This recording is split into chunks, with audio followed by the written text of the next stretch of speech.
What's going on, everybody? Want to do a huge thank you to our YouTube top tier member, Freak Maniac 90210. Triple Crown and Grand Slam still open for anyone who signs up for those top three. Get that shout out. YouTube memberships are available as well as Patreon. Links below for all social media for myself and my guest. And check out merchandise. We both got some t-shirts. Go get some cool t-shirts for myself or Dante. Rock them. If you get a photo, if you get a piece of merchandise, make sure you send a photo to one of us wearing your merchandise so we can show you that love on social media.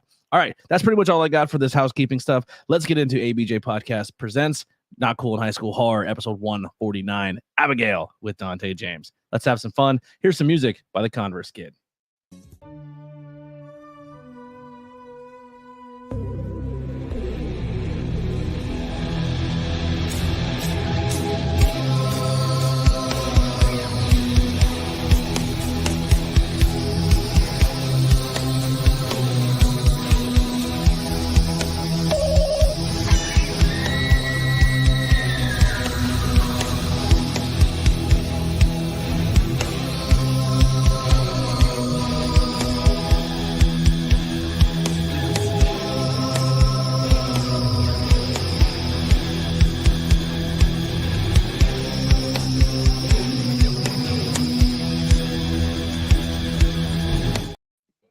What's going on? I don't know, my computer lags sometimes. I'm trying to click it off and it keeps popping back up.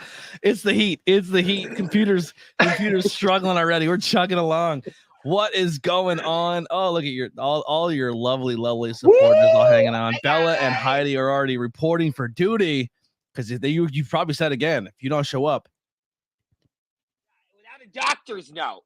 I didn't get any, so y'all better be here. I'm actually opening the video so I can see everyone on YouTube. So I'm on StreamYard right now. Yeah. Okay, Anthony, real quick. Okay, I just have to say this to you.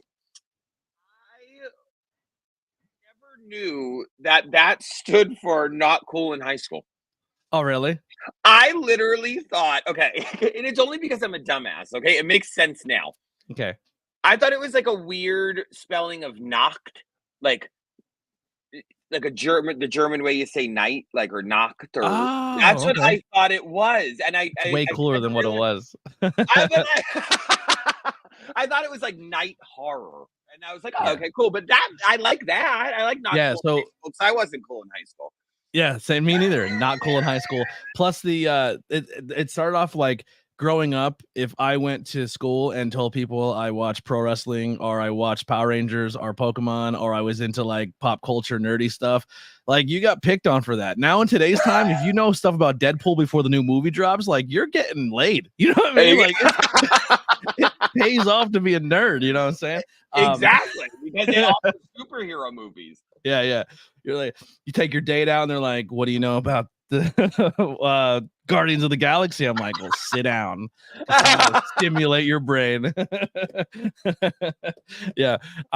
So yes, that's the premise of the Not Cool in High School. And then normally the logo for the actual podcast is a photo of me as a child, but like done up all like cartoony.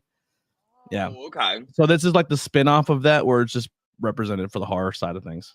I like it though. I like it. Now that I know what it means, I like it. It makes sense. Yeah. So what's been new with you since we last sat down and did a cool movies review? Well, JB is celebrating 3 years of sobriety today. He's somewhere around here, but he's celebrating 3 years of sobriety.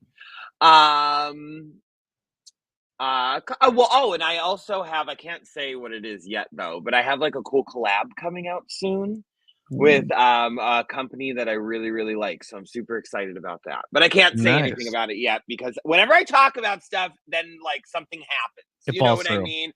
Oh, 100%. That has happened so many times. But yeah, just LIVIN. Anthony, how about you? Same. Just the content's been really cruising. I've kind of dialed it back. Instead of doing like 3 or 4 episodes a week, I'm just doing one, and I think it's working much better. I think the 6 o'clock start times have been better too. So we're finding our place.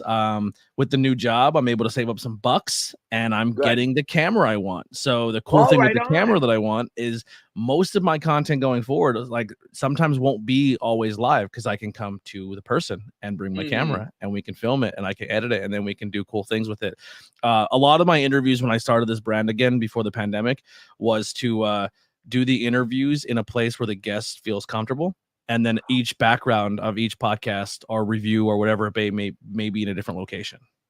Oh, okay. I like that. Yeah, That's but cool. once again, with my joint disorder, I can't carry around, and I'm a one-man band. I can't carry around 14 duffel bags like I used to with lights and this and this. And this one camera is literally the size of a phone, and I can set it and I could record for hours as long as it has memory. Oh, that's awesome. Yeah. Oh, okay. It's super sick. I'll show you which one it is. It's great for content creators. Is it one of those ones that move?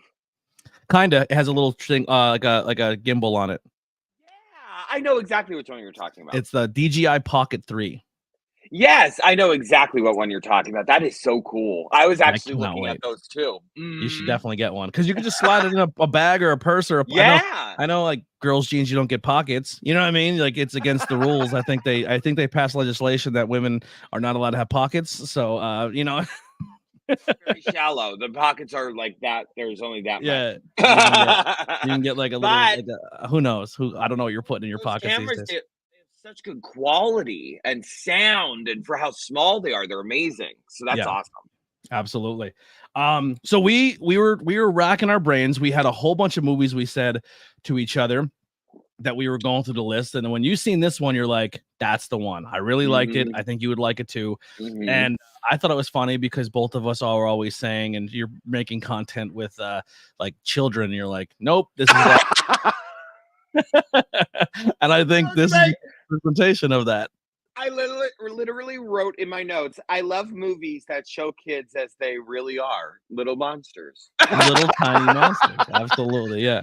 Well, this is my second, I guess, kid movie. Third kid movie I've done. I've done Megan, Late Night with the Devil, and now Abigail. So a lot of kids are represented in newer horror, which is not something that was not, I mean, not to say it wasn't done, but actually another one, Evil Dead Rise, that was like the first one where kids turned into demons in that series and they like killed a kid off. Like I was like, what are you?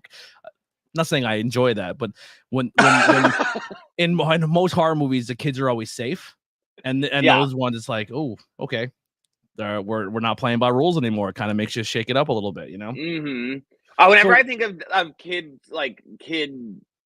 horror movies, the first movie that comes to mind is The Omen. The Omen, okay. It's all for you, Damien. Like every time I think of like an evil little kid in like a movie, I think of Damien.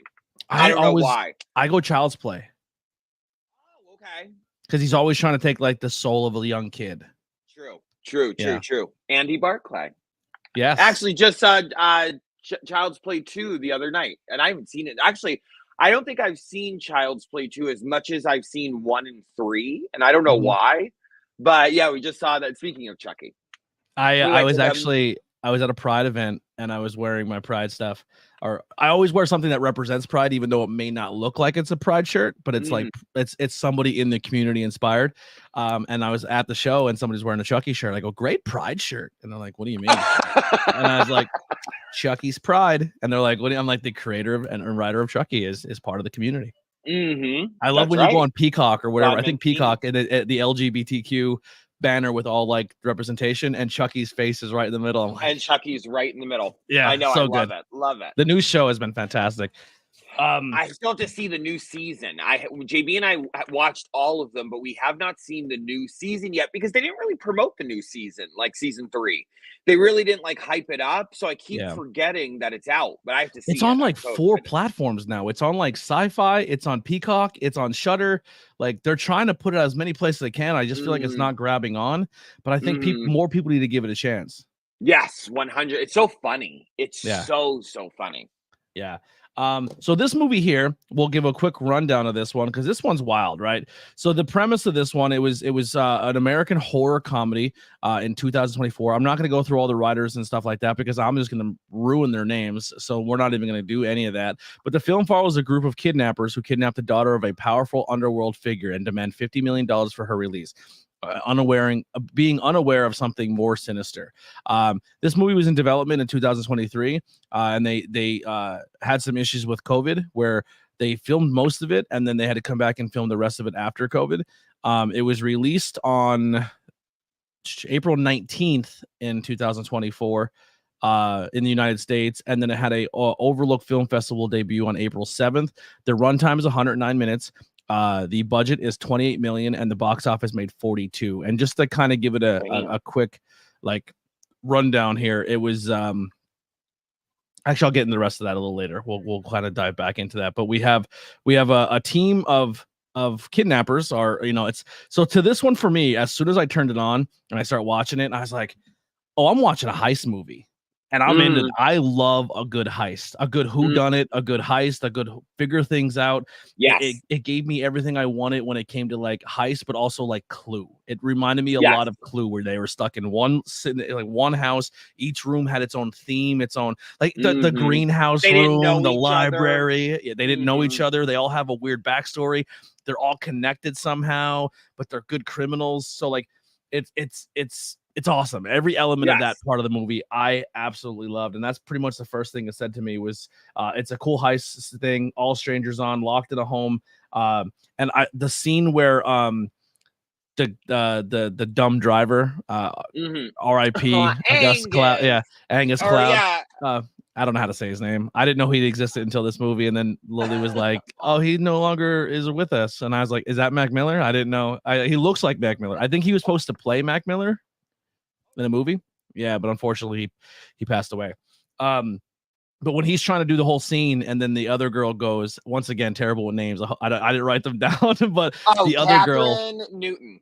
Yes, she goes around and nails everybody on their who they are as a person, like nails it to a T, which was kind of cool. No, you meant that. I called her the final girl. That's a great horror with the bob haircut. Yes. Okay, I was talking about the blonde. The blonde's Catherine Newton. She was in Freaky, and I don't know if you ever saw Freaky. No. Oh, good comedy horror movie. And she was also just in Lisa Frankenstein too. Okay, I have to look that one up. She's in several things, but that's what I thought you were talking about. But yeah, I was calling her the final girl. I don't know why. I was just like, right off the bat, she's a final girl. She has the look, she has the haircut, she's the final girl, She had amazing eyes. Like when she had the mask up and all you see, I was like, how you doing? And then they were given, so the movie starts, they kidnap, once again, spoiler alert if you haven't seen this movie, but they kidnap this little girl, they drug her up, and they get her pretty easy. Bring her to their spot. Breaking Bad dude, I don't know what his character's name is in it, but he essentially says, you have 24 hours. I'm gonna leave you guys here, watch after her, party, drink, do whatever you want. I'll be back in the morning, and we're gonna get $50 million from this dude, and we're gonna call it a day. They don't know who the guy's the daughter, like who she's this like daughter of. They don't know anything about each other, and they were told no grab ass, no learning each other's real names, don't learn anything about each other, just kind of go through the motions. And then he gives them nicknames of the Rat Pack. Mm-hmm. So Sammy, Dean, Frankie. One of them he names. What was it? I have it written here somewhere. He names I can't think of it. Rickles, Don Rickles. She's like, who's Don Rickles? Yeah. I like later on when the big dumb guy's like, oh, Rat Pack, I get it now. You see a lot of references to rats going in, but you don't realize it until later. But also, I want to add, going into this, like when you said like, oh, a good heist movie, to be completely honest with you, I was like, what is going on? Like, I didn't know what this movie was about going into it. Like, I just saw like a vampire ballerina, and I was like, okay, cool. And I didn't like going in. I was like, okay, well, why isn't she fighting? Why isn't she? We know she's a vampire by the previews and all of that. So I was confused. I was like, why isn't she fighting them? Like, does she get turned into a vampire later? Does she? So I think that's really cool too, because you're wondering like what's going on? Like why are they kidnapping her? You're asking yourself so many questions, which keeps you engaged, and that's what kept me like hooked. Like, what's going on here? Yeah, same with me. Expectations wise, I knew there was a really creepy dancing kid dancing horror, always terrifying. I don't know. Megan. Once again, Megan, yeah, and now this one.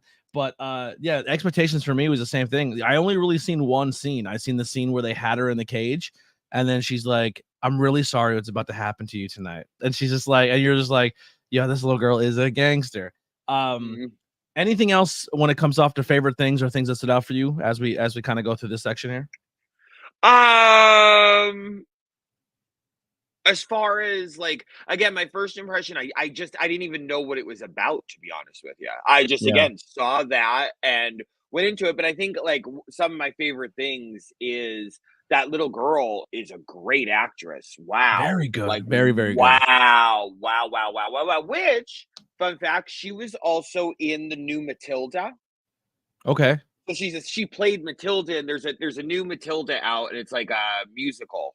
It's based on the Broadway musical, and she played Matilda. And I was like, JB told me that when we were watching it. And I was like, oh my gosh! So she like knows how to dance and sing, and so all that. I read that they were so impressed with her ballerina dancing that they made her do it more.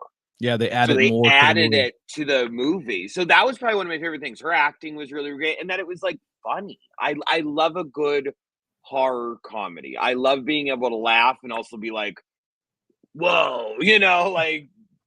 And it was gory, like, so it scratches that gore itch too. So sometimes when you get horror comedy, they lean away from the gore and they go more PG-13.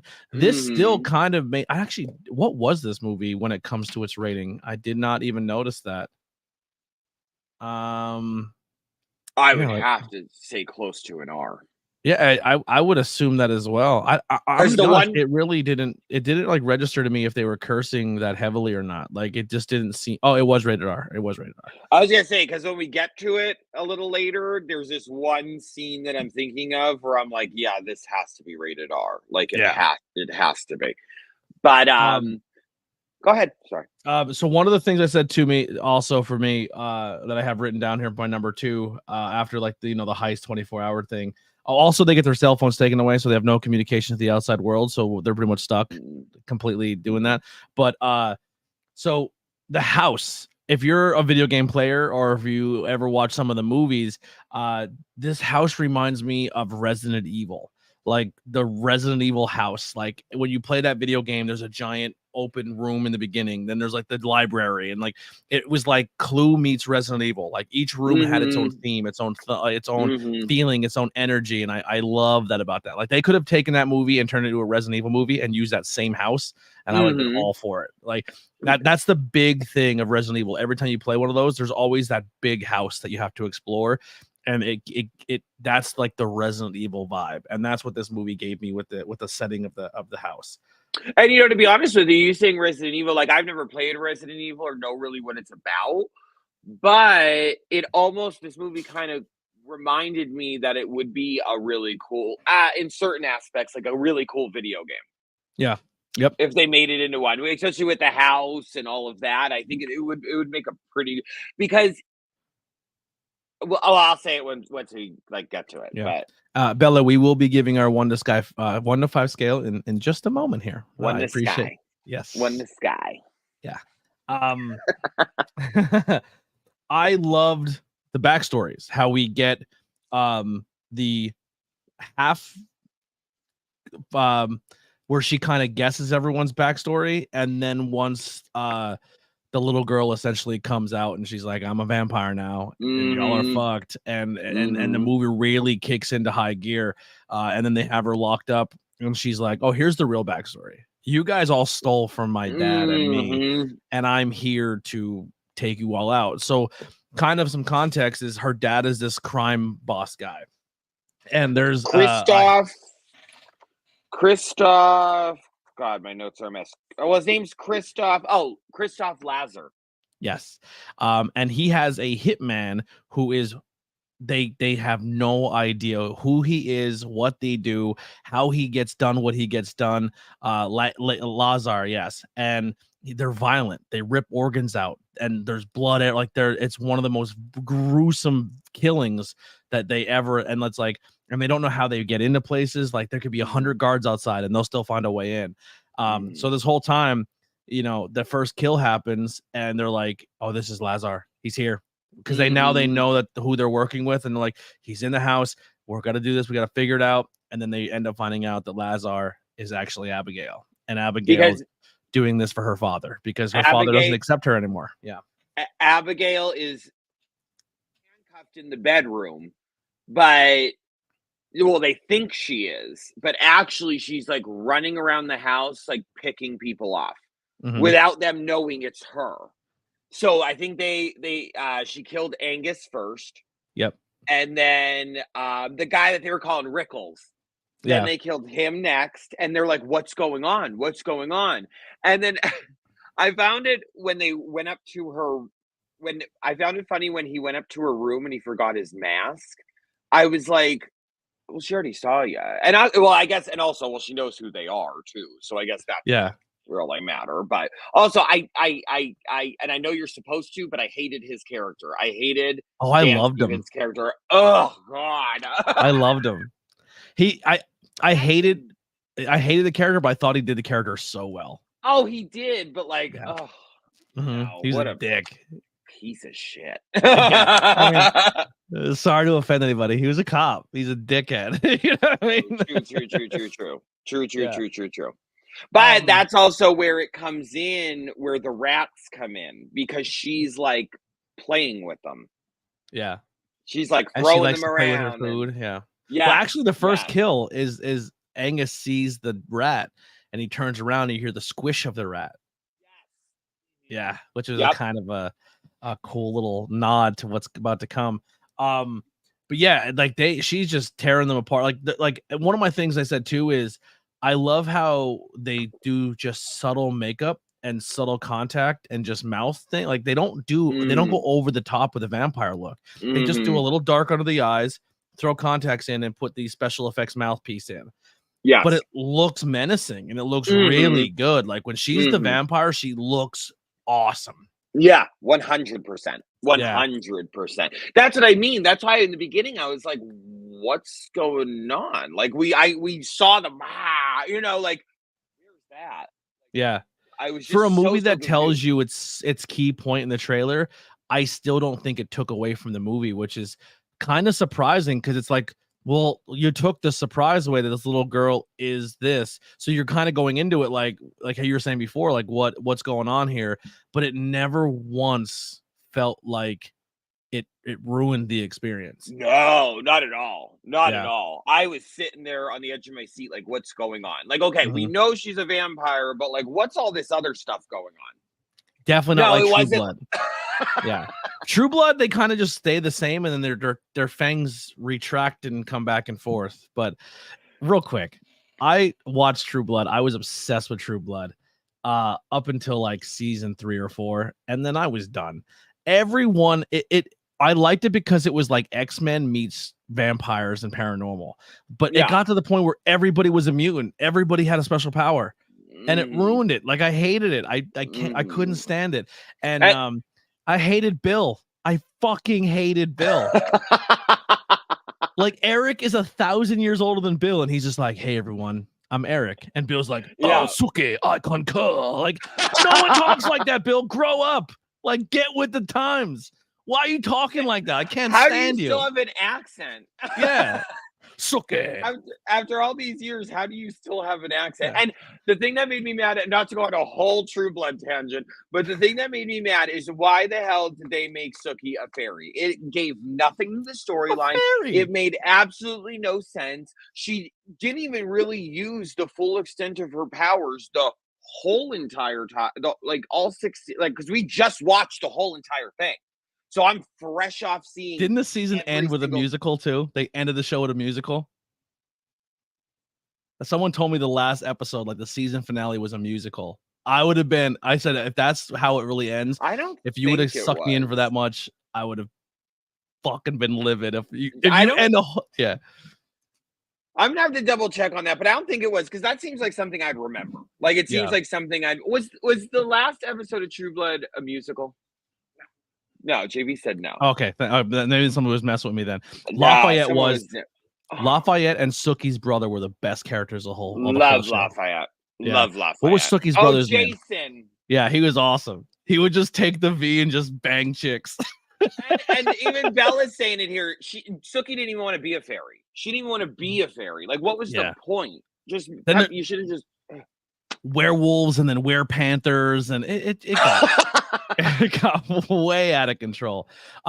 Fun fact with that one, did you know Lafayette was supposed to die? Like in the books, he dies really, really early, but the fans love the character so much they stretched out that character longer. Mm-hmm. Oh, well, you can tell they stretched it out longer. Yeah, you can tell. The book. Oh, not the book. The burger scene. It's like, what's wrong with my food?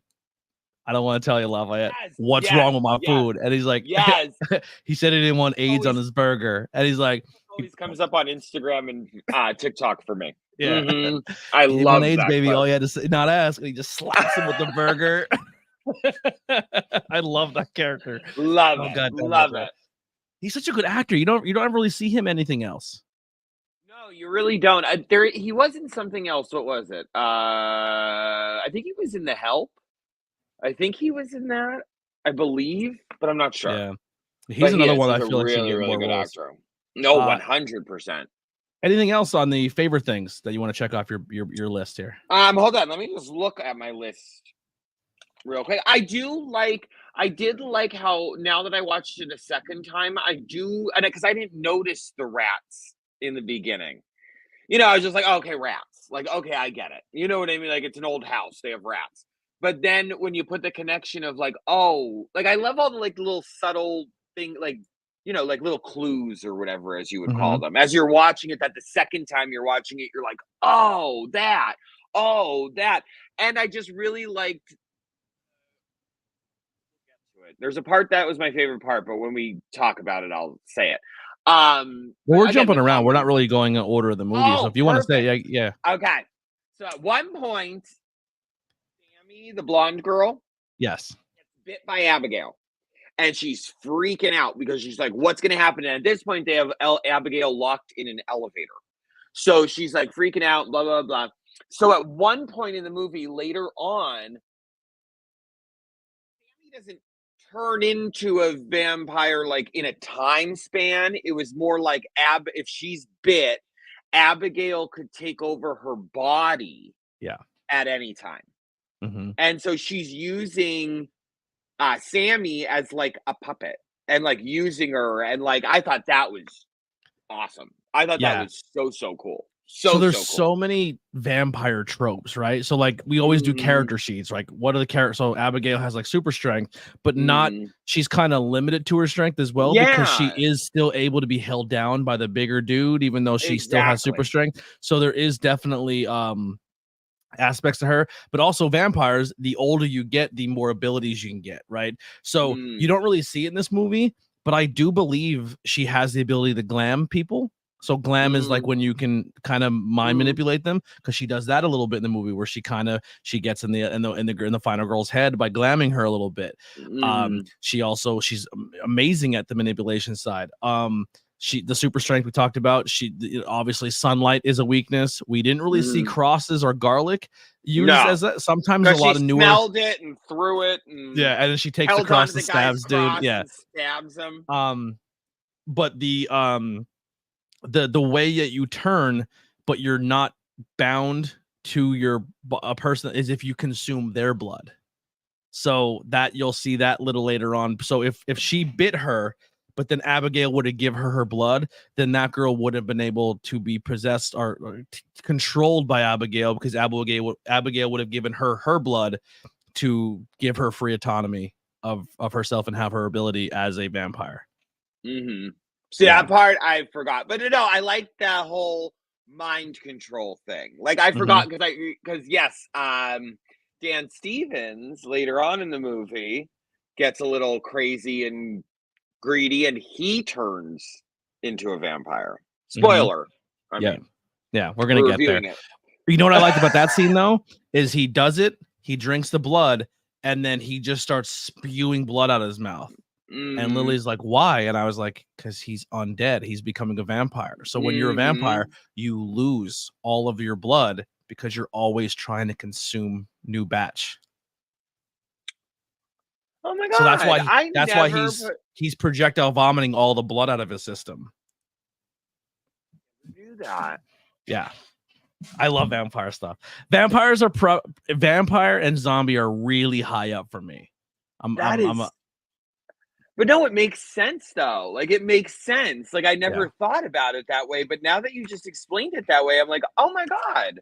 I always wondered why vampires liked blood, but that I liked how sense. True Blood did it, where you had to do more of a ritual, where you had to be buried, and then there was always that connection of like between you and the vampire, or not like a mind control connection, but it's almost like a GPS radar, like you know where your people are, you know.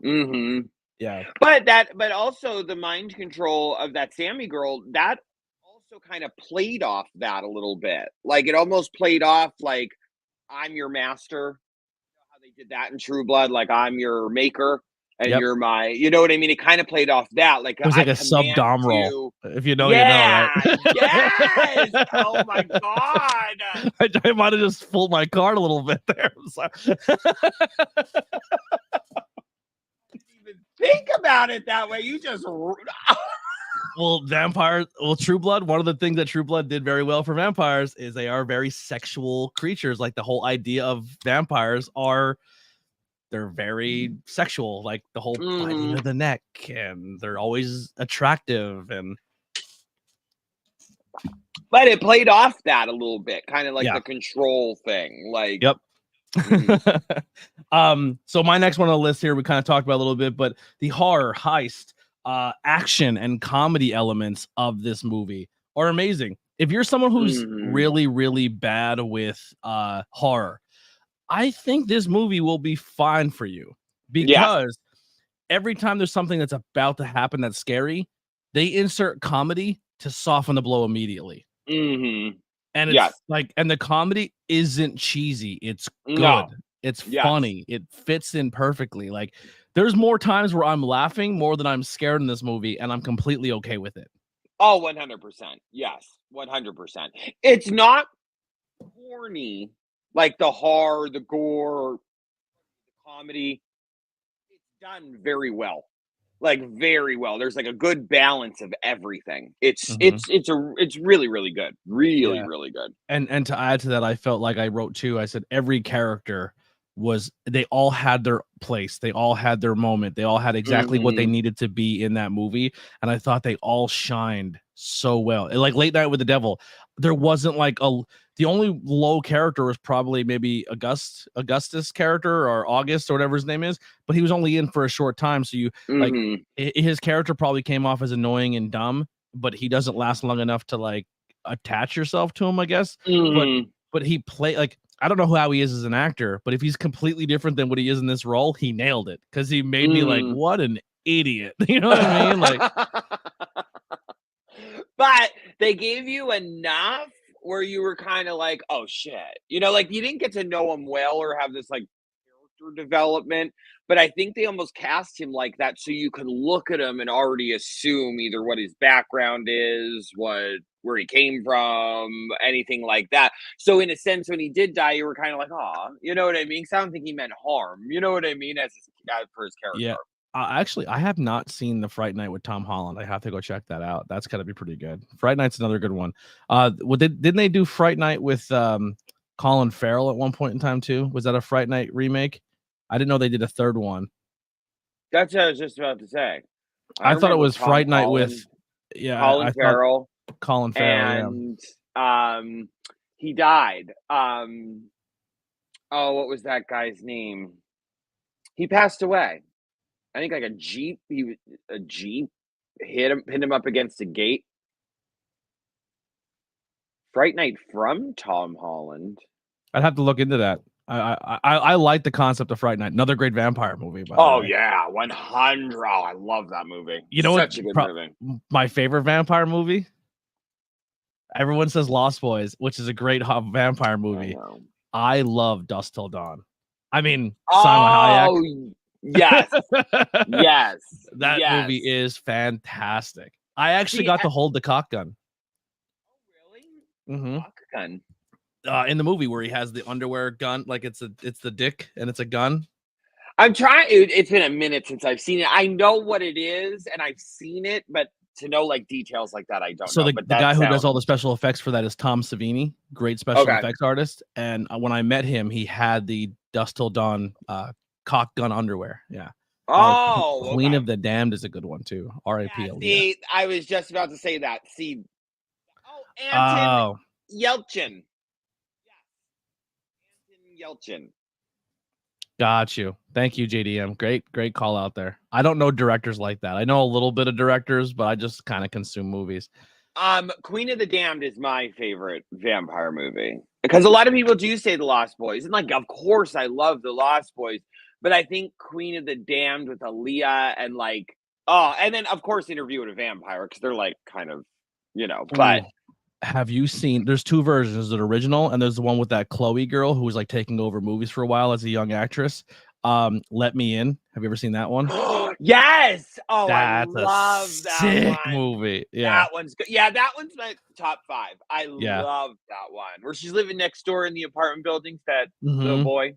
Yes. Yeah, and then then the little boy, because the old man eventually dies of old age, who's been taking care of her. We could do a whole like tier of rating our favorite vampire movies. I love Oh it. my gosh, love it. So much more ideas for content. I forgot about Let Me In. I forgot about that movie, and it's such a good one. It's so good, so good. Yeah. The last thing I have here when it comes to like the movie in general that I really liked about it, I love that Sunlight doesn't like it. So like when she's the puppet, there's a little bit of sunlight coming into the room, and I guess there's enough UVs blocked out that she just smokes from it. Like you see her smoking when she's dancing in the green room. But if you get a full on shot of sunlight, you just explode. Which is the coolest. Just exploded. Yeah, or like the stake to the heart explode. Yeah. Yes. I agree. I think that's the best. And I honestly think that is the way they should go out, vampires. Yeah. You know what I mean? They should explode. The Shed. I have to look into that one. Maybe we'll have to do that one if me and you have never seen it before. We should maybe do that for our next one. The Shed? Because like we have to do stuff that me and you, I like doing stuff that me and you have never seen. Because then it's like me and you are getting like first experiences with it and stuff. But I've never even heard of The Shed. This one was kind of cool too because it was kind of newer and like I just rescribed to Shudder, so I'm like so excited to start going through Shudder. When you sent them all to me as soon as I saw Abigail, I was like, no, we have to review this one because we just saw it. So I was like, and it was so good. I was like, no, we have to review this one. When you subscribe to Shudder, are you subscribed to Shudder through Shudder, or do you go through Amazon and use the Amazon version of Shudder? Pro tip: Amazon version sucks. Oh, okay. To scroll. So when you go to actually on the Shudder app, they have it broken down by subgenres and like horror comedy, and like it's so much better. Like the Amazon app like takes away all this what makes the Shudder app special. I actually canceled the Crunchyroll that we subscribe to, the Paramount and the Shudder, and I went to the actual websites and resubscribed because the apps are so much better on their solo versions. Okay. No, I'll have to remember that. We're always looking for something to, you know what I mean? I just told you we're getting rid of Paramount Plus. So I'm down to get another one. You know what? I'm just canceling that. So I'll have to look into Shudder. Yeah. All right. Anything else when it comes it on the Amazon? Yeah. Anything else when it comes to positives of this movie that you really like before we maybe dive into some negatives here?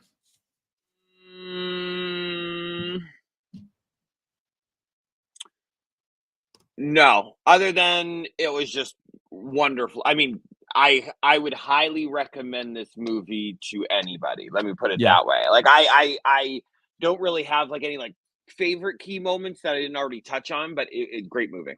There was another thing that Lily picked up on the movie, and I don't know if there was a call to this. Maybe when I start going through the fun facts, it'll pop up. But how you said rats were shown a lot, bears were shown a lot too. Oh, there was always there was like notice. 4 or 5 different like bears mounted bearskin rug, and they always like the one scene that looks like something standing behind her, and you're like, what is behind her? And it's just a bear. And then like they zoomed on the bearskin rug, and then a couple scenes later they show another stuffed or mounted bear. Like really weird thing with the bears her being shown. Okay, I'm gonna have to take notice to that next time I watch it. I honestly didn't. The rats, yes, that no. Yeah, JDM says, I tried describing Amazon Shutter and I missed the Joe Bob live special because I didn't realize that it was on live stream on Shutter. Yeah, the app is terrible. It's not good. Like even with the Crunchyroll, like you can't really browse the app. Unless you know what's on the app and you can physically type it in and search it. It doesn't really let you browse through its catalog. Shutter's app is pretty bad though. Like I'm trying to watch Dragula and its episodes are missing. They're mislabeled. It's bad. But the I didn't even know overall there was an app called Crunchyroll. Crunchyroll's more Japanese animation. I got it for Lily, but I'm starting to watch more Japanese animation. But like what I'm saying is like they break down a lot of different like you can find the stuff on it better on the actual apps, not the Amazon version. The only negative about this movie, and it's not even a deal breaker for me, but I felt like the movie was paced so well and everybody was so good. And then they get to the control room and they see the guy again who sets up the whole job. And from that point of the movie, it just 1,000 miles per hour.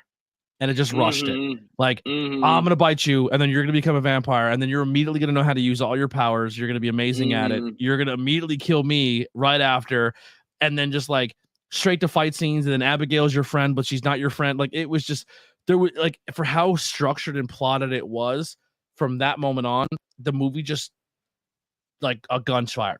It just took off. I'm wondering if that had to do with them having to come back and reshoot. Maybe. I'm wondering. I'm just curious because you're right with that. I didn't even think about that at all. And now that you say it, it's so true. And I wonder because I didn't even know that they had to reshoot anything. So I'm wondering if they had to do that. Because you're right, it has such a nice pace right up until it gets to that part. That is so true. Yeah, and then it just takes off. And it just seems like nothing else. There's not that it wasn't planned, but it was just like I don't know. It became more of a kung fu movie at that point. Yeah. Like wrap it up. We gotta. We're coming up to a deadline, and it sounded like it was sped up to get to where it needed to be. That was my only critique. Overall, do you have any negatives? I'm sorry. I just didn't like Dan Stevens' character. I thought he was an asshole. But like in that, but that's just like a personal thing. I mean, I understand. His character was needed. It was there for a reason. But like he was one of those characters. Well, while you're watching, I'm trying to think of like another example where you're just watching and you're like, ugh, you know, like the menacing aspect of the father. Yeah, they definitely set a tone of her dad being really scary. Yes, 100. Well, a name like Christophe Lazar. Yeah, unless 100%. There's a reason for casting him as the dad, I felt like without showing him, right? And then at the very end, they reveal the dad, and it's just not, I don't want to say like a no-name actor, but somebody I really don't know. But could you imagine if they would have got like a well-known actor who played a vampire at some other movie at one point, and that's like her dad? Like that would have been a cool ending of like, not like a Tom Cruise or a Brad Pitt. Like her, like, you know what I mean? Like they show up at the end and like, oh, that's a cool nod to, because they reference so much pop culture and vampires and horror movies throughout this entire movie. Like this movie takes place in our time because they reference like vampires. Like they know everything about it. Like, oh, I watched, Gary Oldman would have been a good one too. Yeah. That was my only other thing is like the dad showed up and I was like, okay, cool. There he is. He looks like every other vampire. He played the role very well. But I think that cool Easter egg of maybe a little like old school vampire showing up would have been a cool Or even I would even agree that I would have even took like like you said, like maybe an older, more well-known actor. You know what I mean? Like maybe even not one that was a vampire, but someone that, you know, was like, oh shit, you know, like that's her dad, you know, like I thought that would even have even been cool. Yeah, Lily said I brought up the bear because it was so vastly found in Transylvania, and it was rumored that Vlad the Impaler had a pet bear. Maybe. Yeah. Yeah. So wait, overall impressions. Sorry, go ahead. I'm looking at the actor that played the dad. I just want to. Okay. Yeah. Overall impressions, and did your movie experience change from what you thought it was when you're coming into it? My overall experience was I was on the edge of my seat.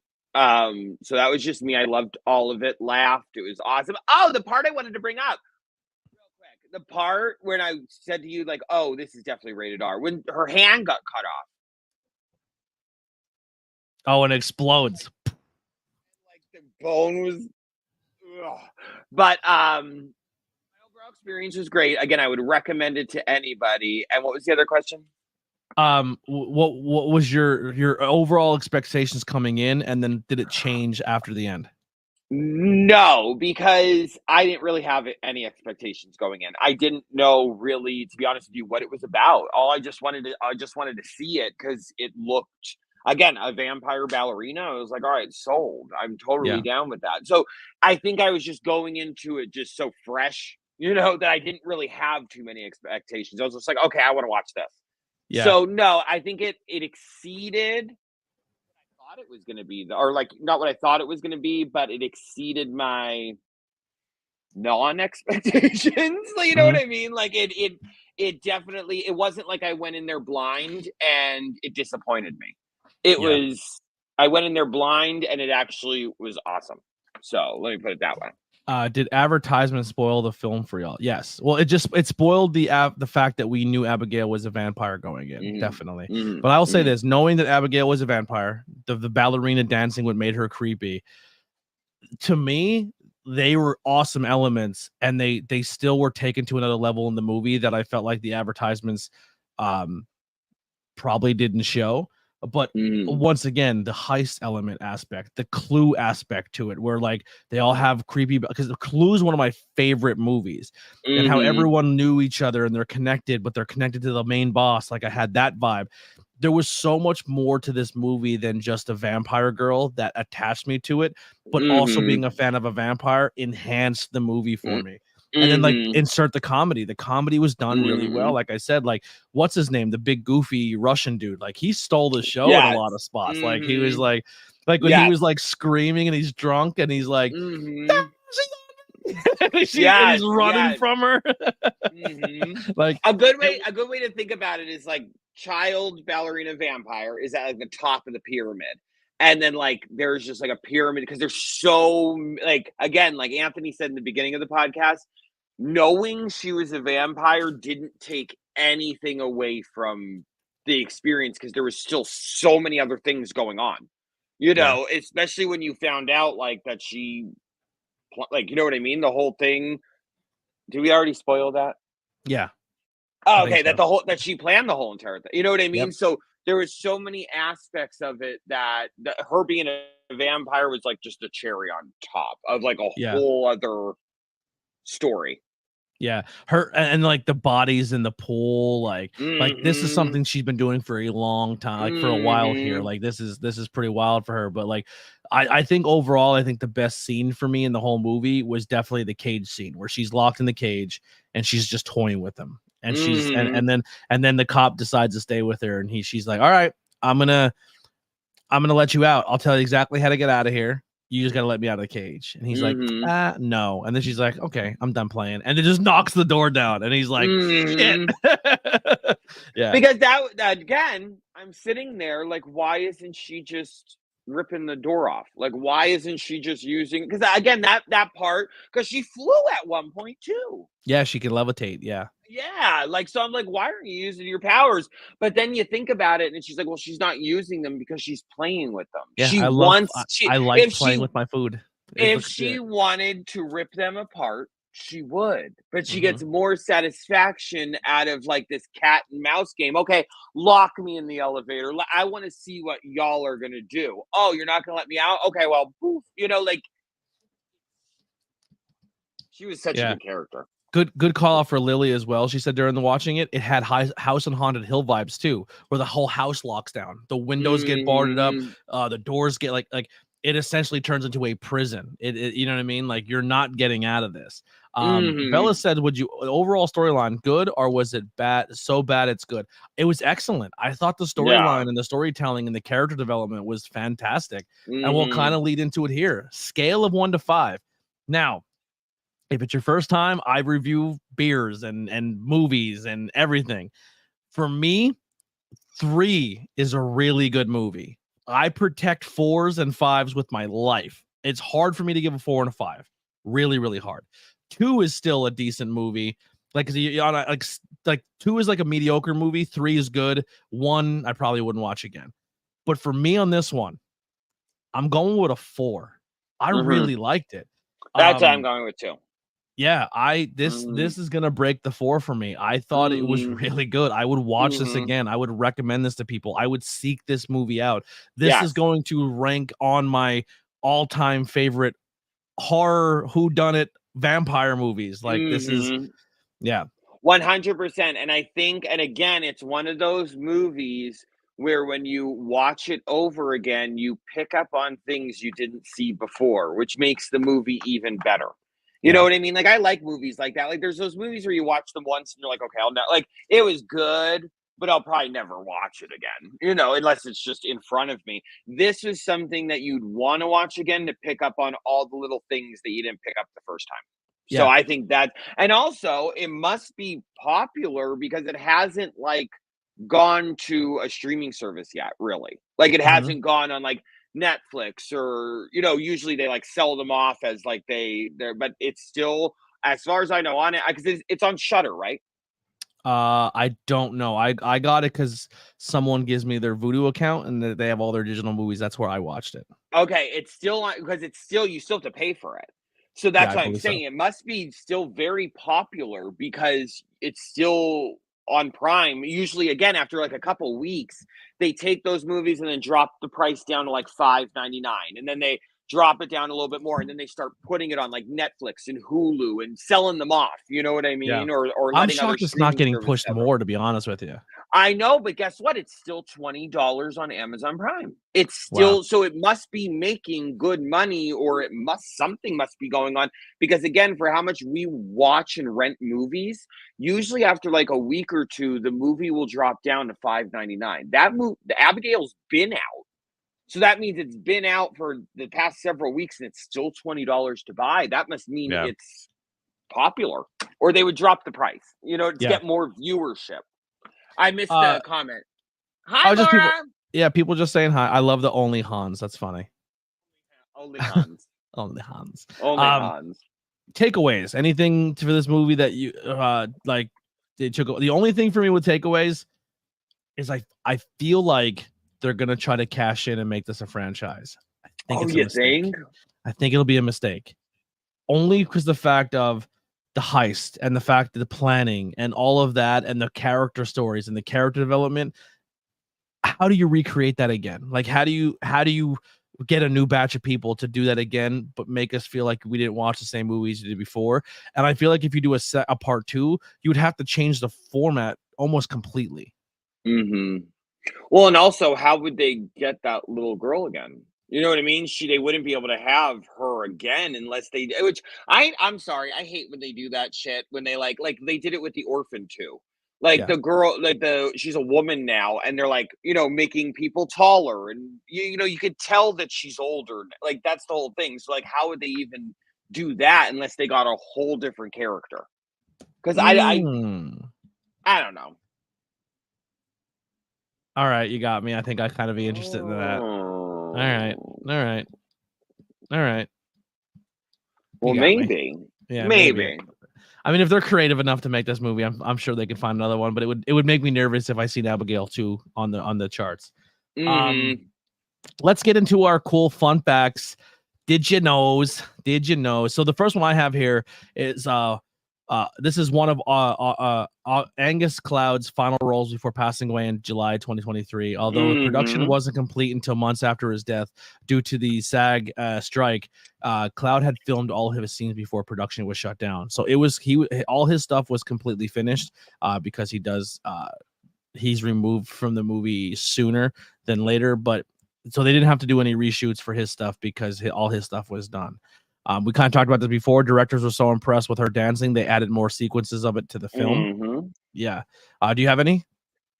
Oh, JB let me know that this takes place in New York City, but it was actually filmed in Ireland at the Guinness Mansion. So that's the Guinness Mansion they're doing? That's what JB said. I mean, I'm not 110% sure, but that's what the All-American Time Traveling Boy said. So listen, if he says it, I believe it. Well, I saw him. He was sitting on his couch over here, and I looked at his phone, and he was looking at pictures of the mansion. Like he was scrolling through pictures of the mansion. Now I want to go to that mansion. But I was also shocked. I was like, "Oh shit, this is filmed in Ireland?" Like, "Oh, okay." I It's a mean, bucket list. I guess it being set in that house, it doesn't, you know what I mean? Like, I would have never known it was filmed in Ireland, but I mean, that's just Yeah, me. But that same. but yeah, I think that's the only one I have other than, and I think it's on there, was that they were named after the Rat Pack. Yeah. Mhm. There's a few on here, but nothing that's really standing out to me. That's jumping out. When it Is there comes to any awards, word of a sequel? not that I'm seeing yet. But it was on Rotten Tomatoes, it gets an 82%, which is pretty crazy. It gets a 6.8 out of 10. People seem to 62 out of 100. They're giving it a grade between a B to an A plus. Some gave it an F because you're dumb if you did. Sorry. Sorry, not sorry. But yeah, like I don't know, man. I really really enjoyed this. I loved it. This is I don't really collect a lot of physical media anymore when it comes to movies, but I feel like if you're out and you're see it at Walmart or something, I would definitely grab it. I think if you're yeah. Or if you're home and you want to have like a special movie night, honestly, it's worth the $20. It really and truly is. So, I mean, if you're like sitting at home and it's a Friday night or something, and you're like, well, let's watch a movie. I think it's worth it. That's just me. So, Yeah, so I actually looked into this, Lily. It was a movie called Dracula's Daughter in 19 I have that. 36 or something. Yeah. I do have that written down. 1936 film Dracula's Daughter. I do have someone lined up for future episodes who wants to go back and redo all of the classic Universal monster movies. So that's coming up soon for the channel. Right on. What's your favorite one? Do you remember the classic Universal ones? Yeah, like Dracula and Frankenstein and which also really quick, like side note, they were supposed to remake all those. They were supposed to do like a dark. Well, they did. They Invisible Man, Wolfman. the Mummy. Benicio del Toro did the Wolfman, which was really good. Yeah, I didn't see that. I'm gonna have to see that because I like him. Really, yeah, I love him in Stranger and Fear and Loathing in Las Vegas. Yes. Oh my gosh. How's your attorney? I like him as an actor. I do, but they were. And now they're actually doing a dark universe at Disney. They're doing like a dark universe where it's going to be like Frankenstein and Dracula. They're doing a whole section of the park like that. But my favorite, I don't know, to be honest with you. I'm trying to think of the ones I've seen. Maybe I haven't seen any of them, to be honest with you. I think I've seen Frankenstein and Bride of Frankenstein. I would recommend. I'm with JDM on this one. Go watch Invisible Man. So the reason you have to think too, the special effects that they pulled off in this movie for its time are unbelievable. How they made an Invisible Man at this point in time and juncture of movie, and his voice is so good. The guy who does the voice, Claude Romero or something. I'm probably saying his name wrong, but here's a cool little tidbit when it comes to the podcast. So when I used to do this version of the podcast before, when I had a team, we used to work a lot with we were cool with the t-shirt company called Fright Rags. They make awesome horror movie and movie t-shirts. Claude Rains, thank you, in the chat. But so when Fright Rags got and they it's all officially licensed merchandise, and they're from upstate New York, so they're kind of close to us. They do a lot of cool stuff. Great t-shirt company, especially if you like horror. So they did a anniversary of Pet Cemetery, and one of the only people who never really had merchandise for that movie was Zelda, the character Zelda. So Zelda, the person who played Zelda, is actually a dude. He's playing a woman in the movie, but he did so well in the auditions they gave him the role and made him a woman for the movie. Oh shit. But he's from Bloomsburg, Pennsylvania, and he's part of the Bloomsburg Theater Ensemble. So we went to go see him perform.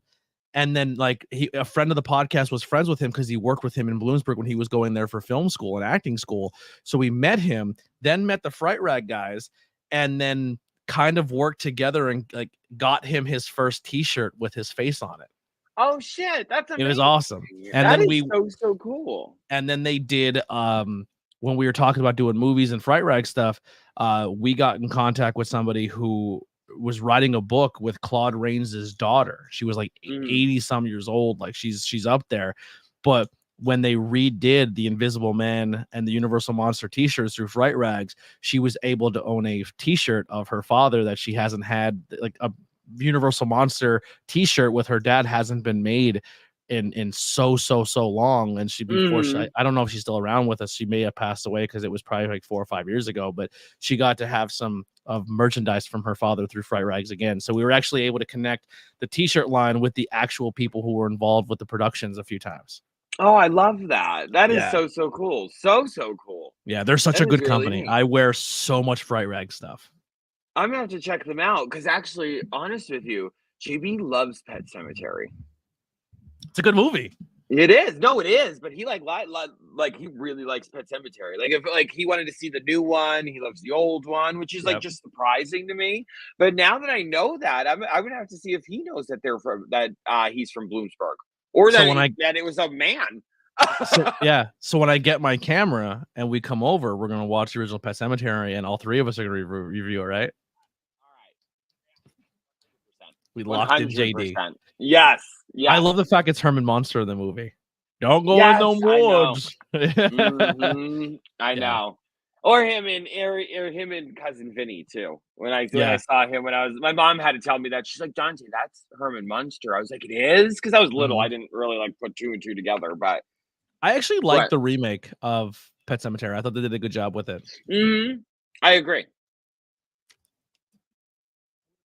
I would have never said in the trailer though that they changed the death between the little boy and the little girl. I would have never said a word. I would have had people think it was going to be the little boy the whole time and then flip it on them. My only critique would be with that. But yeah. So we did it. We did another one here. Woo! Everyone seems to really enjoy them. You and Sonny Defarge, I've been doing the Terminator series with, have been so much fun recording with. I didn't really think I'd be into Terminator as much as I am because I never really watched them until reviewing them with him, but I'm having a blast doing it. Another movie franchise that's coming up, my buddy Chuck will be doing, me and him will be doing the Hatchet movies. So if you're into Hatchet, that'll come up. We just finished Terrifier with Courtney, and I think Courtney wants to do the Human Centipede next because Courtney picks the wild ones. Trying to think what else we have coming up that's written down here. I know Barbarians on the list, Black Phone's on the list. Good. Yep, both those are good. The Harry Potter movies are on the list. So we have a lot. And then I have the brackets I was telling you about before, the brackets, like the vampire brackets. I want to do brackets of like actors and their filmography, and then like a March Madness pick your favorite type deal. And some of the ones I have lined up are Adam Sandler movies, Mark Wahlberg movies. Sandler. There's a lot of Mark Wahlberg movies. Will Ferrell movies. Okay. Yeah. So we can kind of like battle to see who gets to there. Oh yes, V for Vendetta also on the list is coming too. Night of Demons 1 and 2 are great. They're good movies too. I wouldn't mind doing those. You never seen Night of Demons? No. I haven't seen them so long. It would be like watching them all over again. There's some movies I haven't seen in forever. I'd be like, it'd be like a fresh take for me. Joni says, I'm loving these movie reviews of both of you. Thank you, Joni. We love you so much. She's so great. I love Joni. I actually made her a mod because she's so amazing. I love Joni. She's great. Yeah. But thank you everyone for coming in. If it's your first time, hit subscribe. Or we're trying to grow the channel. We are monetized now. Myself and Dante both have merchandise links that you can check out in our link tree below. I know I just dropped a whole bunch of logos of stuff that we have going on. We couldn't find the Abigail font, so we couldn't do an Abigail font t-shirt this time around because I think it's like a custom font, and if someone knows what it is and we can get it, let me know. But yeah, it's been a lot of fun. And anything you want to plug or get out there before we get out of here? No, everyone knows where to find me. Yeah. The TikToks.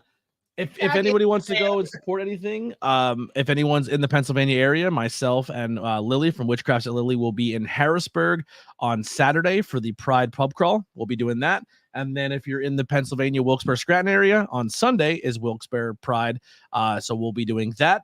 And then on Monday, we'll kind of promote this one here. I will be doing another interview with another member of the drag community, which I'm excited. So I had a drag queen, a drag king, and now I get my first drag monster. So Miss Misfit will be on the podcast. Oh my God, I love her. Oh my Yeah. God, I've seen her perform. She's amazing. She was the is devil so at the good. sanctuary. Yes, you were Yep. there. Yeah. Yep.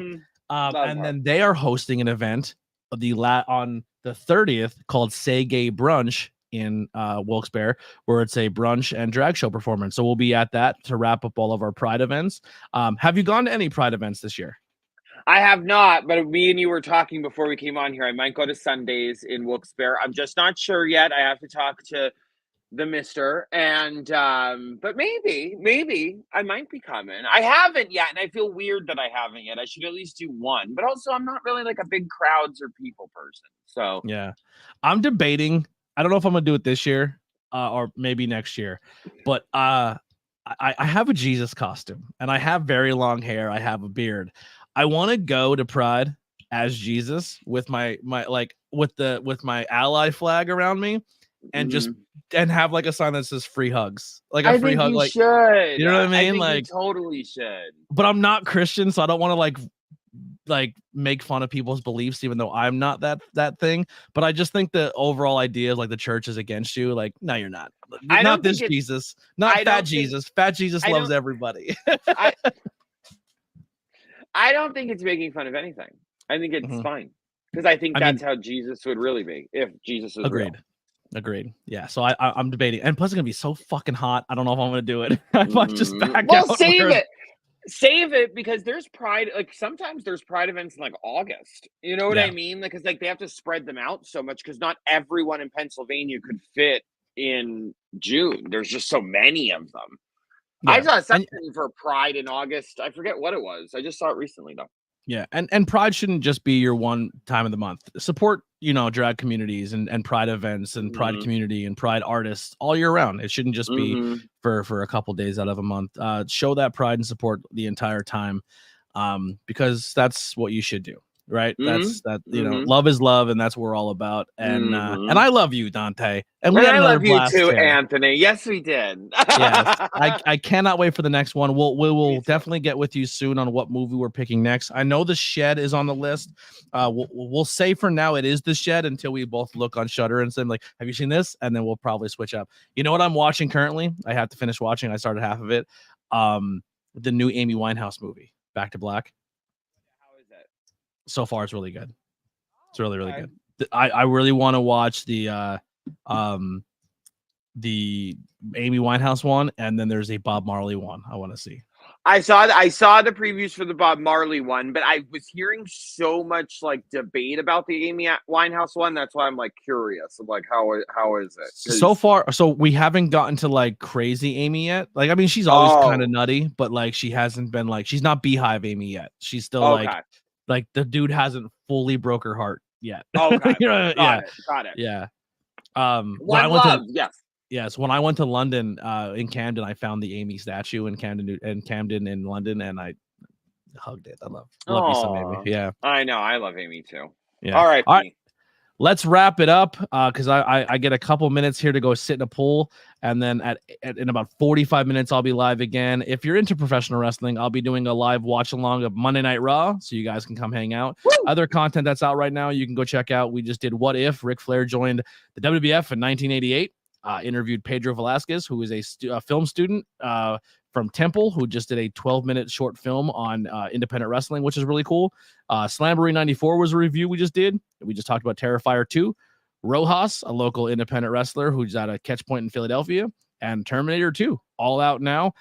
So that's pretty much all we got going on for the rest of the month, and we have more content. Every Sunday we do wrestling, and then throughout the week we do either interviews or movie reviews. So we have a lot of fun stuff coming, with more on the way. Hell yeah. And also, real quick, someone mentioned over here Slumber Party Massacre. I'd love to see that. Slumber Party Massacre. And someone was just talking about it this past weekend. I was just talking about that movie with someone was talking to me about it, and I was like, no, I've never seen that. Now it's coming up again, and I'm like, maybe it's like a sign, like I need to watch it or something, like, because it's like popping up too much. You know what I mean? Yeah. I'll look into it. If there's movies that you guys have recommendations for, please DM one of us, and we'll definitely add them to the list. Yes, 100%. The director got kicked a long time ago. We don't support him either. What? The director of Slumber Party Massacre. Interesting. Think he got canceled. Oh, of the remake or the old one?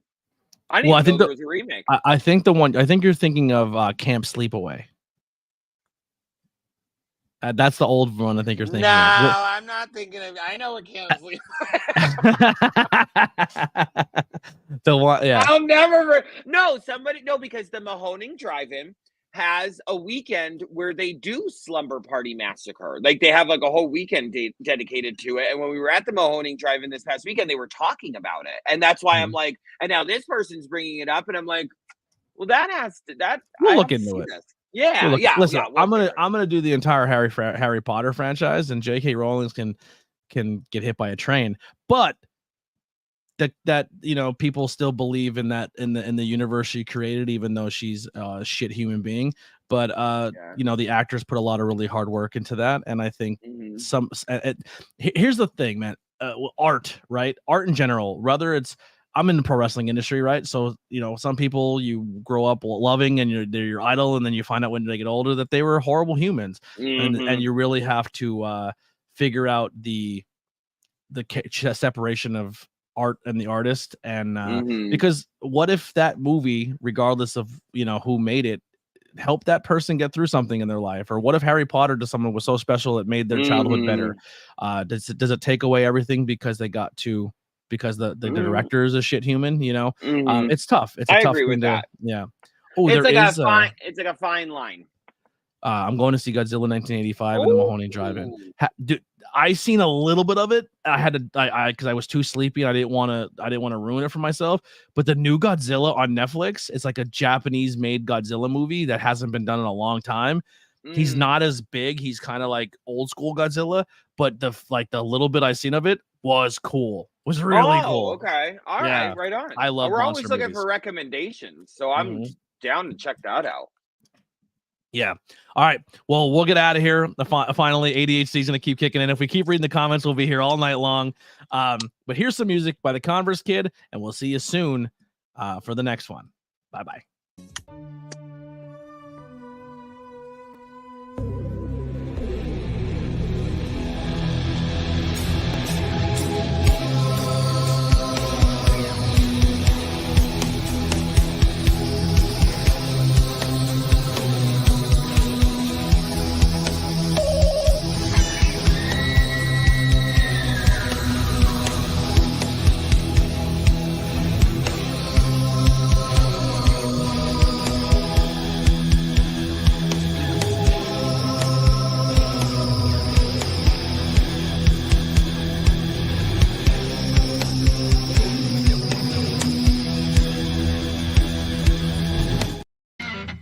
This is an ABJ podcast production.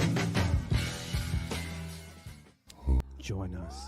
Would you kindly join us at the Cult of ABJ Discord community? We'll see you there. Join us.